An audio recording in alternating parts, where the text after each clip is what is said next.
আকাশবাণী খবর পড়ছি নমামি বসুরুদ্র। প্রথমে বিশেষ বিশেষ খবর।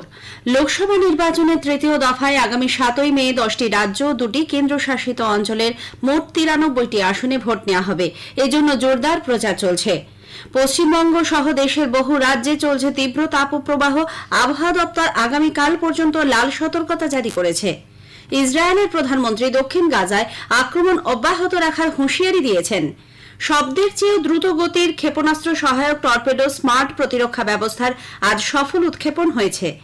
এপ্রিল মাসে সংগৃহীত মোট জিএসটির পরিমাণ এ যাবৎ সর্বোচ্চ বলে অর্থমন্ত্রক জানিয়েছে।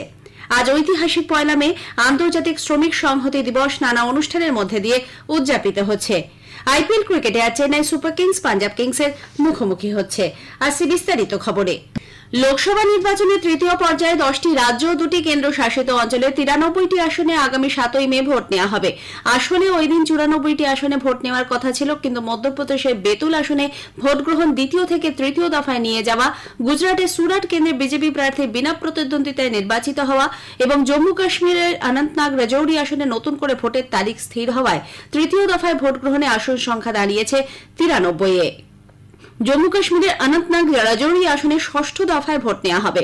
এই দফায় গুজরাটের 25, কর্ণাটকের 14, মহারাষ্ট্রের 11, উত্তরপ্রদেশের 10, মধ্যপ্রদেশের 9, ছত্তিশগড়ের 7, বিহারের 5, অসম ও পশ্চিমবঙ্গে 4টি করে, গোয়া, দাদরা ও নগর হাভেলি এবং দমন ও দিউয়ে 2টি করে আসনে ওই দিন ভোট নেওয়া হবে। এই দফার সঙ্গে সঙ্গে উত্তর পূর্বাঞ্চলীয় সবকটি রাজ্য সহ 16টি রাজ্য এবং 4টি কেন্দ্রশাসিত অঞ্চলের সবকটিতে ভোট গ্রহণ সম্পন্ন হয়ে যাবে। নির্বাচন কমিশন লোকসভা ভোটের প্রথম 2টি দফার জন্য ভোটদানের হার প্রকাশ করেছে। কমিশন সূত্রে জানা গেছে, প্রথম দফায় 66.14% এবং দ্বিতীয় দফায় 66.71% ভোটদাতা তাদের গণতান্ত্রিক অধিকার প্রয়োগ করেন। প্রথম দফা নির্বাচনে পুরুষ ভোটার ছিলেন 66.22% এবং মহিলা 66.07%। তৃতীয় লিঙ্গের ভোটদাতা ছিলেন 31.32%। অন্যদিকে দ্বিতীয় দফায় পুরুষ ভোটার 66.99 এবং মহিলা ভোটার ছিলেন 66.24%।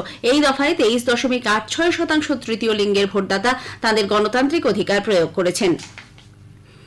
লোকসভা নির্বাচনের তৃতীয় ও বাকি দফাগুলির জন্য ভোটের প্রচার জমে উঠেছে। সব দলের প্রার্থীরাই তীব্র গরম উপেক্ষা করে মিটিং, মিছিল, পথসভার মাধ্যমে ভোটারদের মন জয় করার জন্য আপ্রাণ চেষ্টা চালিয়ে যাচ্ছেন। প্রধানমন্ত্রী নরেন্দ্র মোদী আজ এবং আগামীকাল গুজরাটে 6টি জনসভা করছেন। বিকেলে বানাসকান্থা জেলার ভাও এবং সাবরকান্থা জেলার হিম্মতনগরের জনসভায় ভাষণ দেবেন তিনি। আগামীকাল তিনি আনন্দ, সুরেন্দ্রনগর, জুনাগড় এবং জামনগরে জনসভা করবেন। দলের এক প্রবীণ নেতা কেন্দ্রীয় মন্ত্রী অমিত শাহ আজ ছত্তিশগড়ের কোরবায় জনসভায় যোগ দিচ্ছেন।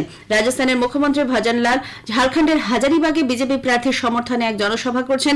কংগ্রেস নেত্রী প্রিয়াঙ্কা গান্ধী আজ অসমের ধুবড়িতে প্রচারে সামিল হন। তৃণমূল কংগ্রেস নেত্রী পশ্চিমবঙ্গের মুখ্যমন্ত্রী মমতা ব্যানার্জি আজ মালদা ও মুর্শিদাবাদে প্রচার চালাচ্ছেন। মহারাষ্ট্রের মুখ্যমন্ত্রী একনাথ শিন্ডে লোকসভা নির্বাচনের জন্য আরও 2 প্রার্থীর নাম ঘোষণা করেছেন। নরেশ মাহাসকে থানের আসন থেকে প্রতিদ্বন্দ্বিতা করবেন। শহরের প্রাক্তন মেয়র নরেশ শিবসেনা উদ্ধব ঠাকরে গোষ্ঠীর বিদায়ী সাংসদ রাজন বিচারের বিরুদ্ধে লড়বেন। একনাথের পুত্র এবং বিদায়ী সাংসদ শ্রীকান্ত শিন্ডে কল্যাণ লোকসভা আসন থেকে ভোটে লড়াই করবেন। ওই আসনেই উদ্ধব ঠাকরে গোষ্ঠী বৈশালী দারেকার রানীকে প্রার্থী করেছে। মহায়ুতিকে নিয়ে বিজেপি এবং এনসিপি এখনও নাসিক ও পালঘর আসনে প্রার্থীর নাম ঘোষণা করেনি। 3রা মে এই আসনগুলিতে মনোনয়ন জমা দেওয়ার সময়সীমা শেষ হচ্ছে। রাষ্ট্রপতি দ্রৌপদী মুর্মু আজ বিকেলে অযোধ্যা যাচ্ছেন। সেখানে তিনি রাম মন্দির, হনুমানগড়ি মন্দির, কুবের টিলা দর্শন করবেন। সন্ধ্যায় যোগ দেবেন সরজু আরতিতে। উল্লেখ্য, অযোধ্যায় রাম মন্দিরে রামলালার বিগ্রহ স্থাপনের পর রাষ্ট্রপতি সেখানে এটি প্রথম সফর। তাঁর এই সফর উপলক্ষে অযোধ্যা জুড়ে কড়া নিরাপত্তার ব্যবস্থা করা হয়েছে। এছাড়া অযোধ্যা বিমানবন্দর থেকে রামপথ পর্যন্ত সংযোগকারী লখনৌ অযোধ্যা গোরক্ষপুর জাতীয় সড়কে যান চলাচল নিয়ন্ত্রণ করা হচ্ছে। সাধারণ ভক্তরাও অবশ্য নিয়ম মাফিক মন্দির দর্শন করতে পারবেন।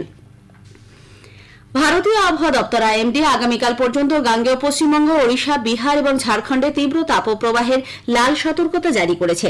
দক্ষিণ ভারতের রায়ালসীমা, সৌরাষ্ট্র, তেলেঙ্গানা, কেরালা, কর্ণাটক, অন্ধ্রপ্রদেশ উপকূল অঞ্চল, কোঙ্কণ এবং তামিলনাড়ুতে আগামী 4 দিন তাপপ্রবাহের সঙ্গে আর্দ্র এবং অস্বস্তিকর আবহাওয়া বজায় থাকবে। অন্যদিকে উত্তর পশ্চিম ভারতে আজ ও আগামীকাল তাপমাত্রার পারদ নামতে পারে 2 থেকে 3 ডিগ্রি সেলসিয়াস। অরুণাচল প্রদেশ, অসম, মেঘালয়, সিকিম, নাগাল্যান্ড, মণিপুর, মিজোরাম ও ত্রিপুরায় আগামী 4 দিন বৃষ্টি ও তুষারপাতের সম্ভাবনা রয়েছে বলে জানিয়েছে আইএমডি। এদিকে আজও কলকাতা সহ গোটা দক্ষিণবঙ্গে তীব্র তাপপ্রবাহ চলছে। বেলা 12টা নাগাদ কলকাতার তাপমাত্রা 40 ডিগ্রি ছাড়িয়ে গেছে। পশ্চিমের জেলাগুলিতে পরিস্থিতি আরও খারাপ। গতকালই কলকাতার তাপমাত্রা স্বাভাবিকের 7 ডিগ্রির বেশি বেড়ে 43 ডিগ্রিতে পৌঁছয়। গত 70 বছরের মধ্যে যা সর্বোচ্চ। লাল সতর্কতা জারি হয়েছে কয়েকটি জেলায়। এই খবর আপনারা শুনছেন আকাশবাণী থেকে।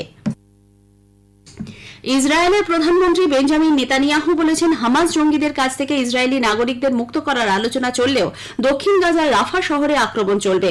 তিনি জানান, ইসরায়েলি সেনা রাফায় প্রবেশ করে হামাসদের ঘাঁটি ধ্বংস করবে, তবেই চূড়ান্ত জয় আসবে।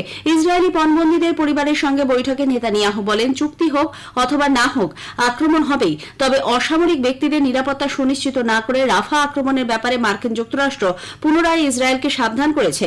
ওয়েস্ট ব্যাংক ভিত্তিক প্যালেস্তিনীয় সভাপতি মোহাম্মদ আব্বাস বলেছেন, ইসরায়েলের রাফা আক্রমণ প্যালেস্তিনিয়ার ইতিহাসে সবচেয়ে বড় বিপর্যয়। মার্কিন রাষ্ট্রপতি জো বাইডেন বলেছেন, রাফা আক্রমণ করলে ইসরায়েল লক্ষণরেখা অতিক্রম করবে। রাষ্ট্রসংঘের মহাসচিব অ্যান্টনিও গুতেরেস জানান, রাফা আক্রমণ যুদ্ধ পরিস্থিতিকে বিপজ্জনক করে তুলবে। এদিকে মার্কিন বিদেশ সচিব অ্যান্টনি ব্লিংকেন শান্তি আলোচনা এগিয়ে নিয়ে যেতে ইতিমধ্যে ইসরায়েল পৌঁছেছেন। গাজায় মানবিক সাহায্য দান এবং আটক মার্কিন নাগরিকদের পরিবারের সঙ্গে সাক্ষাতের কর্মসূচি রয়েছে তার। শব্দের চেয়ে দ্রুতগতির ক্ষেপণাস্ত্র সহায়ক টর্পেডো স্মার্ট প্রতিরক্ষা ব্যবস্থার আজ সফল উৎক্ষেপণ হয়েছে। সকালে ওড়িশা উপকূলে ডক্টর এপিজে আব্দুল কালাম দ্বীপ থেকে উৎক্ষেপণ হয়। প্রতিরক্ষা মন্ত্রক জানিয়েছে, হালকা টর্পেডো বর্তমান পাল্লার অনেক দূর পর্যন্ত এই সাবমেরিন বিধ্বংসী যুদ্ধ ক্ষমতা ভারতীয় নৌবাহিনীর প্রতিরক্ষা ব্যবস্থাকে মজবুত করবে।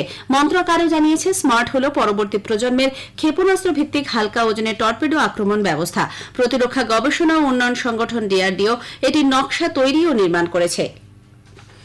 এপ্রিল মাসে সংগৃহীত জিএসটির পরিমাণ এ যাবৎ সর্বোচ্চ বলে অর্থমন্ত্রক জানিয়েছে। এই সময় 2,10,000 কোটি টাকার জিএসটি আদায় হয়েছে। অর্থমন্ত্রক সূত্রে জানা গেছে, গত বছরের তুলনায় এই অর্থ 12.4% বেশি।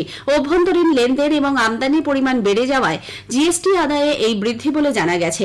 জিএসটি ফেরতের পরিমাণ বাদ দিলে এবছর এপ্রিল মাসে নিট জিএসটি রাজস্বের পরিমাণ দাঁড়াবে 1,92,000 কোটি টাকা, যা গত বছর এই সময়ের তুলনায় 17% বেশি। ইন্ডিয়ান ইনফরমেশন সার্ভিসের সিনিয়র আধিকারিক মৌসুমী চক্রবর্তী আজ আকাশবাণীতে নিউজ সার্ভিস ডিভিশনের ডিজি হিসেবে দায়িত্বভার গ্রহণ করেছেন। শ্রীমতী চক্রবর্তী ডক্টর বসুধা গুপ্তার স্থলাভিষিক্ত হলেন। ডক্টর গুপ্তা গতকাল আকাশবাণীর সংবাদের প্রিন্সিপাল ডিজি হিসেবে অবসর গ্রহণ করেন।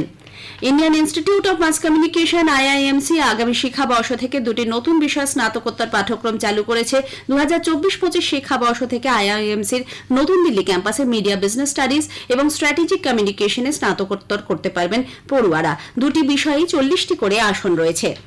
দিল্লি এবং জাতীয় রাজধানী অঞ্চলে প্রায় 60টি স্কুলে আসা বোমা বিস্ফোরণের হুমকি মেলকে দিল্লি পুলিশ ভুয়ো বলে জানিয়েছে। পুলিশ এবং নিরাপত্তা সংস্থা এ ব্যাপারে প্রয়োজনীয় সব ধরনের পদক্ষেপ নিয়েছে বলে কেন্দ্রীয় স্বরাষ্ট্র মন্ত্রকের পক্ষ থেকে জানানো হয়। উল্লেখ্য, আজ সকাল 4:15 নাগাদ স্কুলে বোমা রাখা আছে বলে হুমকি মেল আসে। এরপরই তদন্ত শুরু করে দিল্লি পুলিশ। বাণিজ্যিক রান্নার গ্যাসের দাম ফের বেশ কিছুটা কমেছে। রাষ্ট্রায়ত্ত তেল সংস্থা ইন্ডিয়ান অয়েলের তথ্য অনুযায়ী 19 কেজি বাণিজ্যিক এলপিজি সিলিন্ডারের দিল্লিতে দাম দাঁড়ালো 1745 টাকা 50 পয়সা, কলকাতায় 1859 টাকা, মুম্বাইয়ে 1698 টাকা 50 পয়সা এবং চেন্নাইয়ে 1911 টাকা। তবে ভর্তুকিবিহীন বাড়িতে ব্যবহারের উপযোগী রান্নার গ্যাসের দাম অপরিবর্তিত রয়েছে। আজ ঐতিহাসিক মে দিবস। 1886 সালের 1 মে আমেরিকার শিকাগো শহরে 8 ঘণ্টা কাজের দাবিতে যে সংগঠিত শ্রমিক আন্দোলনের সূচনা হয়, তারই স্বীকৃতিতে প্রতি বছর দিনটি আন্তর্জাতিক শ্রমিক দিবস হিসেবে বিশ্বজুড়ে পালিত হয়ে থাকে। এই উপলক্ষে আজ নানা অনুষ্ঠানের আয়োজন করা হয়েছে। বিশ্বের সমস্ত শ্রমিকদের প্রতি শ্রদ্ধা জানাতে দিনটি স্মরণ করা হয়। উল্লেখ্য, 1886 সালের 1 মে 8 ঘণ্টা কাজের দাবিতে শিকাগো শহরে পথে নেমে বিক্ষোভ দেখাতে থাকেন শ্রমিকরা।